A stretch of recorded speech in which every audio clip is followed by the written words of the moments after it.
Je suis en tout cas extrêmement curieux, oui. C'est-à-dire aussitôt que je suis arrivée à Marrakech, j'ai ressenti une proximité, aussi bien dans l'atmosphère de la ville que dans les relations humaines et sociales.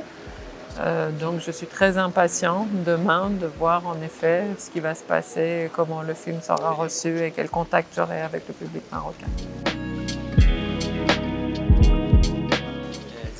Quand vous vivez dans un contexte d'un totalitarisme, les choses sont très différentes. Vous ne pouvez pas ne pas tenir compte du contexte dans lequel vous vivez. Et la première chose que vous demande un régime totalitaire, c'est de ne pas être vous-même, de donner une autre apparence, tenir un autre discours, ce que vous êtes vraiment. Donc pour moi, ce dont il s'agit, c'est d'être d'abord honnête avec moi-même, sincère avec moi-même.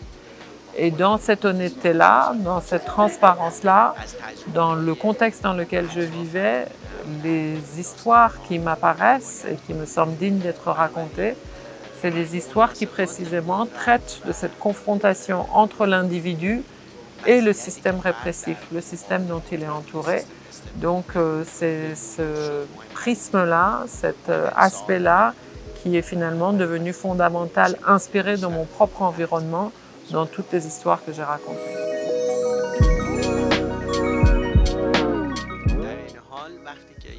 À la fois, quand vous racontez ce type d'histoire, il peut y avoir une dimension politique, contextuelle, très liée à l'environnement du pays, de la société que vous décrivez, mais il y a aussi tout le pan des relations humaines, de la condition humaine, la façon dont on se parle, la façon dont on vit au quotidien, les choix que l'on fait en tant qu'être humain à chaque étape de son existence. Donc tous ces aspects-là qui se retournent à la condition humaine et à la vie, finalement, sont très universels et peuvent être saisis, compris, partagés par des spectateurs du monde entier.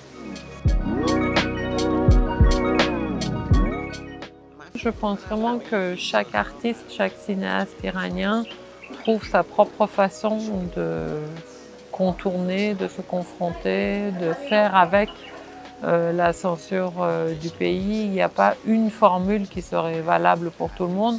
Je pense que chacun finalement fait les films qu'il veut, qu'il habite. On est habité par un projet, il ne nous quitte plus et donc on le fait avec les moyens comme on peut. Donc si je voulais donner un conseil, si tant est que je puisse en donner un, c'est qu'il faut d'abord comme être humain, avant même comme artiste, être soi-même. Le plus important, comme je disais, c'est de ne pas se laisser transformer par le système sous lequel on vit, mais être soi-même comme être humain et aussi par conséquent comme artiste.